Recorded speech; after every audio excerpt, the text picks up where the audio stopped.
ምርቶቻቸውን ወደ ውጭ ይልካሉ? የት ነው ያሉት? ምንድነው የሚያመርቱት? በምን ያክል የማምረት አቅም ነው እየተንቀሳቀሱ ያሉት? ምን አይነት የሰው ኃይል ምን አይነት ግብአት ይፈልጋሉ እየተጠቀሙ አሉ? እና በእነዚህና በሌሎችም ጉዳዮች ላይ ያሉባቸውን ችግሮች አስቀድመን አውቀን ለነዛ መፍትሄ አስቀምጦ ከነሱ ጋር ተባብሮ እና ተቀናጅቶ በመሄድ በኩል ክፍተቶች ነበሩብን። እንዲሁም ምርቶቻቸውን ለሀገር ውስጥ የሚያቀርቡትን በተመሳሳይ መንገድ አውቆ ለይቶ ደግፎ ችግሮቻቸውን ፈቶ በሙሉ አቅም እንዲንቀሳቀሱ ማድረግ ላይ ቀላል የማይባል ተጽዕኖ ሲያሳድር ቆይቷል። በማበረታቻ የመጡ ኢንዱስትሪዎች በትክክል እያመረቱ ነው ወይ? በማበረታቻ የተሰጡ የገቡ ተሽከርካሪዎች ለታለመላቸው ዓላማ እየዋሉ ነው ወይ? ለማኑፋክቸሪንግ ኢንዱስትሪ ተብሎ የሚመጡ ግብአቶች፣ ጥሬ ዕቃዎች በትክክል እሴት ተጨምሮባቸው ወደ ገበያ እየቀረቡ ነው ወይ የሚሉትን ለማረጋገጥ ሲሞከር በዛ በኩልም የሚታዩ ክፍተቶች አሉ። አምራቾች ያሉበት ሁኔታን የሚያሳይ የተሟላ መረጃ አለመኖር በዘርፉ ሲፈጥር የነበረውን ጫና ለመቀነስ የኢንዱስትሪ ሚኒስቴር የአምራቾች ቆጠራን ለማካሄድ ከኢትዮጵያ ስታትስቲክስ አገልግሎት ጋር ስምምነት ላይ ደርሷል። በዚህ ስምምነትም በመላ ሀገሪቱ የሚገኙ ኢንዱስትሪዎች ቆጠራ ከ4 እስከ 5 ወራት ውስጥ ይካሄዳል። በዚህም ከአነስተኛ እስከ ከፍተኛ ደረጃ የሚገኙ ኢንዱስትሪዎች በምን ደረጃ ላይ እንደሚገኙ፣ ምን አይነት ምርት እያመረቱ ነው የሚለው ቆጠራ ይካሄዳል። በየክልሉ ተሰራጭቶ የሚገኙ እስካሁን ባለን መነሻ ከሚኒስቴር መስሪያ ቤቱ ባገኘነው ሪፖርት ወደ 25,000 የሚጠጉ ሊሆኑ ይችላሉ ማለት ነው። ደረጃቸው ይለያያል እንጂ ወደዛ ገደማ የሚጠጉ ናቸው ማለት ነው። እነዚህ ጋር ለመድረስ ቢያንስ ኢንዱስትሪዎቹ ያሉበት አካባቢ የማንደርሰው ቦታ የለም ማለት ነው። ከሽፋን አንጻር በጣም ሰፊ ነው። በርካታ የሀገራችን አካባቢዎች እነዚህ አነስተኛና መካከለኛ አምራች ኢንተርፕራይዞች ወይም ኢንዱስትሪዎች ተሰራጭተው ይገኛሉ። ሰፊ ድርሻ የሚወስዱት እነዚህ ናቸው። ከቆዳ ስፋትም አኳያ በርካታ የሀገራችን አካባቢዎች የሚገኙ ናቸው። ወደ 4,000 አካባቢ የሚጠጉ ደግሞ ከፍተኛ አሉ። የነዚህ ከአነስተኛና መካከለኞቹ ጋር ሲታይ አንድ አካባቢ ላይ ሰብሰብ ያሉ ናቸው። እነዚህ በኢንዱስትሪ ፓርኮች እንደ አዲስ አበባ ዙሪያ፣ ኦሮሚያ፣ አማራ፣ ሐዋሳ እንደዚህ እና አርባ ምንጭን ጨምሮ ጎንደር አካባቢም እንደዚሁ ኮምቦልቻን ጨምሮ የተወሰኑ መቀሌ አካባቢ ላይ ሰብሰብ ያሉ ናቸው። በስርጭት ሲታይ ይሄኛው አነሰም ማደገም ሰብሰብ ያለ አካባቢ ላይ ይገኛል። በሂደት በሌላ የቆጠራ ስልት በጥቃቅን ደረጃ ያሉት የሚቆጠሩበት ሁኔታ ይመቻቻል። አሁን ባለው ሁኔታ ግን በኢንዱስትሪ ውስጥ ዘላቂ ሆነው ሰፋ ያለ የስራ ዕድል ፈጥረው በኢኮኖሚ ውስጥ አዎንታዊ ሚና እያበረከቱ ያሉት አነስተኛ፣ መካከለኛ እና ከፍተኛ ኢንዱስትሪዎች ስለሆኑ አነስተኛና መካከለኛ እና ከፍተኛ ኢንዱስትሪዎች ናቸው በዚህ ቆጠራ ውስጥ የሚታዩት ማለት ነው። በኢትዮጵያ ስታትስቲክስ አገልግሎት የሚካሄደው ቆጠራ በአምራቹ ዘርፍ ሲነሱ የነበሩ ክፍተቶችን የሚቀርፍ መሆኑ ይነሳል። በተለይ አምራቾች ምን አይነት ድጋፍ ነው የሚያስፈልጋቸው? ግብአቱን የት ነው የሚያገኙት? ለሚያመርቱት ምርት ገበያ የት ይገኛልና መሰል የአምራቾችን ጥያቄ መመለስ የሚችል ነው። እንዲሁም ለመንግስት ፖሊሲና ስትራቴጂዎችን ለማዘጋጀትና ለዓለም አቀፍ የንግድ ስምምነቶች ኢትዮጵያ በቂ መረጃ እንዲኖራት የሚያስችላትም ይሆናል። የግብአት ትስስር ከመፍጠር አኳያ ማምን ያመርታል የሚለውን መለየት ነው።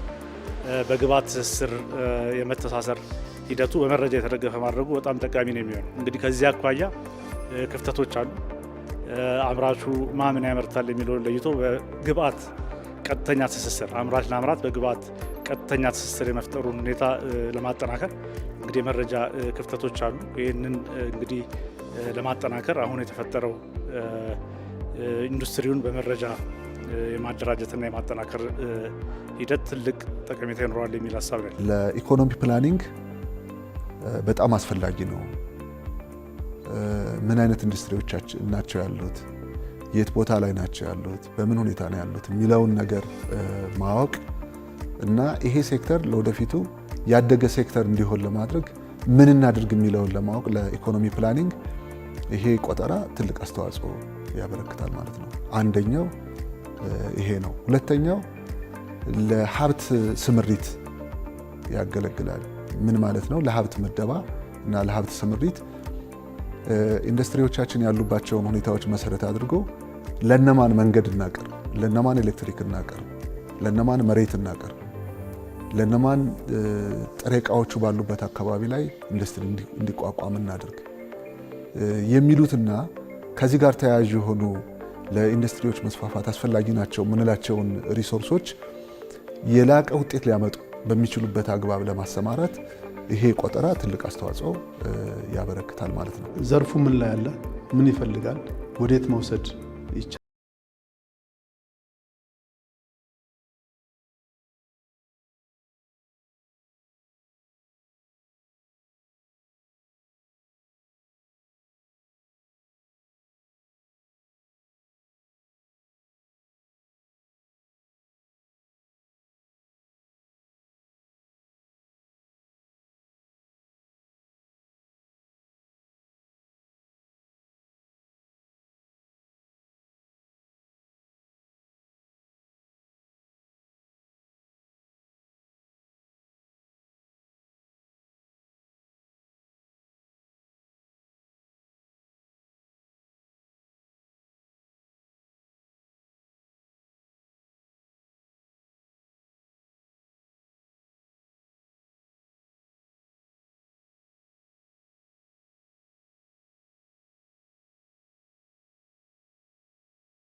ስራ በሚጀመርበት ጊዜ አንደኛ ለቆጣሪዎቹ ትክክለኛ መረጃ የሚያገኙበት ሁኔታ ከግል ዘርፉ ጋር ከአምራቾች ጋር በመቀናጀት አስፈላጊውን የሎጂስቲክና የትብብር ድጋፍ ማድረግ የሚገባቸው መሆኑን፣ ሁለተኛ ቅድም እንዳልኩት ደግሞ ባለሀብቶች፣ ባለንብረቶች ትክክለኛ መረጃ በመስጠት ትክክለኛ ውሳኔ ሊወሰን የሚያስችልበት ሁኔታ የመፍጠር፣ ሶስተኛ ደግሞ ድጋፍ ሰጪ ተቋማት አሉ፣ የፋይናንስ ተቋማት አሉ፣ የመሰረተ ልማት አቅራቢ ተቋማት አሉ፣ ሌሎች አካላት አሉ፣ የጸጥታ አካላትን ጨምሮ።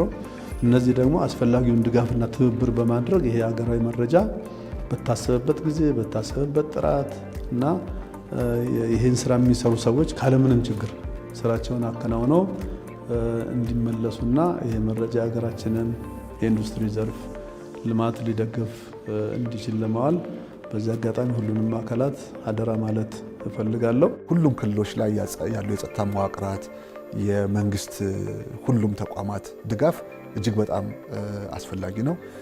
ይሄ ማዕከላዊ ወይም የስታቲስቲክስ አገልግሎት የምንለው ተቋም ከዚህ በፊት የዳበረ ልምድ ያለው ለረጅም ዓመታት በኢትዮጵያ ውስጥ ትልልቅ ስራዎችን ሲሰራ የቆየ ስለሆነ ተቋማዊ አደረጃጀቱ ይህንን በያዘው የጊዜ ሰሌዳ ውስጥ ከ4 እስከ 5 ወር ይጨርሳል ነው የተያዘው የጊዜ ሰሌዳ። በተያዘው የጊዜ ሰሌዳ ውስጥ ያጠናቅቃል ብለን እናምናለን። ነገር ግን ደግሞ የማዕከላዊ በድሮ ስም እየጠራሁት ነው ሴንትራል ስታቲስቲክስ ስለሚባል የአሁኑ የኢትዮጵያ ስታቲስቲክስ አገልግሎት እነኚህን ስራዎች በተያዘው የጊዜ ሰሌዳ ላይ ያጠናቅቃል። ነገር ግን በየቀበሌው፣ በየወረዳው፣ በየዞኑ፣ በየክልሎቹ ያሉት ሁሉም የመንግስት ተቋማት ለዚህ ስራ መሳካት የየበኩላቸውን ድጋፍ ማድረግ አለባቸው። የግል ሴክተሩ ማስገንዘብ አለባቸው። ፋና ብሮድካስቲንግ ኮርፖሬት ያነጋገራቸው የክልል ተወካዮችም ቆጠራው ስኬታማ እንዲሆን ከሁሉም ባለድርሻ አካላት ጋር እንደሚሰሩ አረጋግጧል። ይህንን ለማድረግ የተለያዩ የመገናኛ መንገዶችን እንጠቀማለን፣ ሚዲያዎችን እንጠቀማለን፣ ገጽ ለገጽ ውይይቶችን እንጠቀማለን። የአምራች ኢንዱስትሪዎች ደግሞ ያላቸውን በእጃቸው የሚገኘውን መረጃ ሳይደብቁ አንዳንዴ